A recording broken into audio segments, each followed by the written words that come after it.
SMT Nation, we back. Nation, it happened. The news is official. AT&T has partnered with Ericsson, and in this collaboration, they've got a big connection here. This is a massive story, and it's got all these different little angles to it.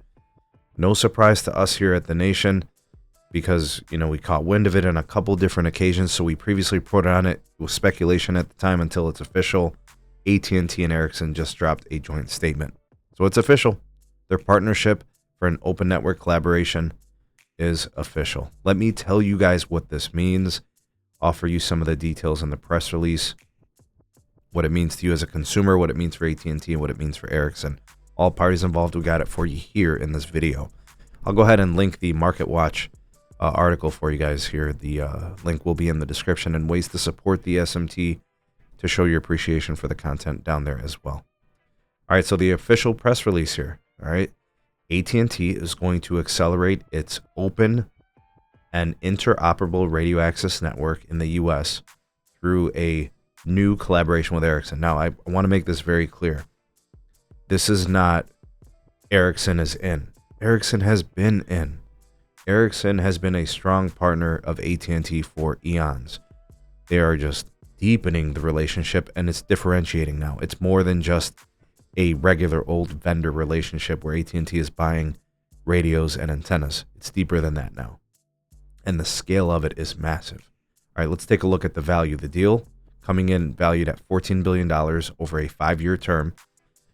I would probably venture a guess that leaves the opportunity for a future partnership to be extended, whether it's on the same level or a different level. But I think what the end game here is that AT&T wants to leverage Ericsson for a plan to expand their Open RAN platform on their network. And they want 70% of their network traffic to be over that O-RAN network platform by 2026, 2027. So this is in collaboration with a couple companies. It's Ericsson and then also Fujitsu. For those of you that know Fujitsu, that is a name that we have covered here on my channel with respect to the Dish network and their 5G Project Genesis network build. And that was really important that they did this, because Fujitsu is the Open RAN provider that we know of, right? And Ericsson is not the one. It is Fujitsu, and this is why you guys are here at the SMT, because we track everything. So that's the component that we needed to understand here. Ericsson actually is not a big fan of O-RAN. And Fujitsu is very specifically a company that leveraged O-RAN specifically for Dish, right? And I think Fujitsu, international company, I think they might have something to do with the Rakuten network, possibly, right? So all that's in there, but this Open RAN environment, they were very, very necessary here. You're going to see other suppliers involved too, right? It's Ericsson, it's Fujitsu, Intel for chips, Dell for whatever switches and other hardware, Corning with respect to, the fiber piece and those types of connectivity. It's all involved here, but this is absolutely huge. AT&T obviously looking to streamline their networking side in cost cutting. They owe $130+ billion in debt.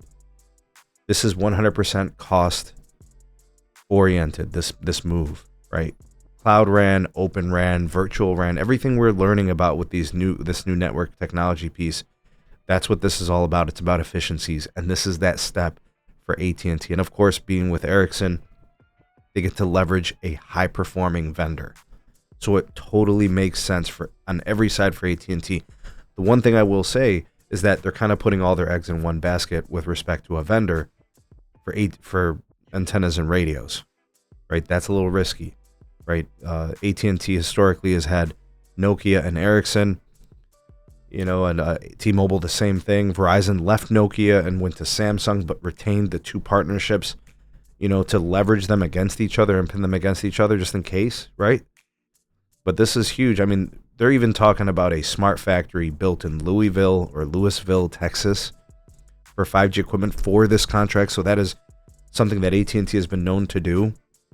Secure productivity manufacturing for these contracts. They did it with Corning in the past, right? So all this really seeming to come together, and we see the huge investment into fiber for AT&T, you know, and this is big. I will tell you guys, this is 100% cost related.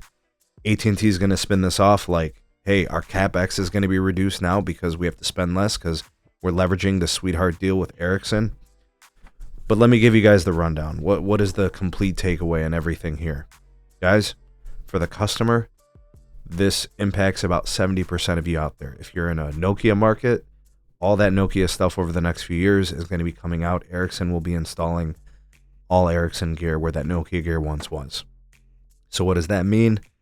You know, you're going to have you're going to have those gear swaps going on, and that could mean some disconnections, some disruptions. In the long term, in the long game of everything, your RF, your performance on cellular will be better than it was with Nokia, right? It'll be better sooner, honestly. So in that aspect, the customer, it's in the long term, it's a better situation. With respect to AT&T, it's all cost related. They now have a standard vendor. It simplifies things. They get consistent performance, right? You do lose a little negotiation power. You have to rely on one vendor in that way, right? But I mean, the cost, look, they said their CapEx is going down, right? And then for Ericsson, they now have a secure contract in at a time where, you know, like all the carriers are slowing down spending, right? And, you know, that being the case, they wanted to secure a contract for sure. And then for Fujitsu, you know, you got this, you know, getting involved in the O-RAN, that's great for them, right? And a North American provider. But I will tell you guys, any speculation of an AT&T Dish merger acquisition just because of Fujitsu radio deal is absolutely ridiculous. That is not a thing. Like, that's not even a thought. Like, Dish chose Fujitsu because of cost, right? AT&T is choosing Fujitsu because of cost. There's no connection between Dish and AT&T and how they choose their radio vendors. No way, no how. And like I said, this is not Ericsson in. Ericsson has been in. They're deepening the relationship. They are better performing gear. It all makes sense from that respect. I gave you guys everything we know. I gave you all the reasons for why things are happening the way they are. But there's more details. We're going to have to see what happens to engineering teams across the country for AT&T, how this is going to play out. We're going to have to get some releases and information and disclosures from AT&T. Right, so we'll wait for the big stank to talk. We'll wait for Sandbar and McElfresh and all these guys who are, and you know, who's the money guy? Pascal. We'll hear from them about all this, right? And I can tell you guys right now, the Ericsson stock popped. I don't know if AT&T is going to pop because of it. Probably not, but it might in the future because the efficiencies to this. We'll see what happens. Anyways, covered it all here for you guys. Hopefully you found some value in this, and if you did, let me know. But comment down below in the comment section your thoughts and opinions on this. You're the voice of the people of the SMT Nation. Let your voice be heard.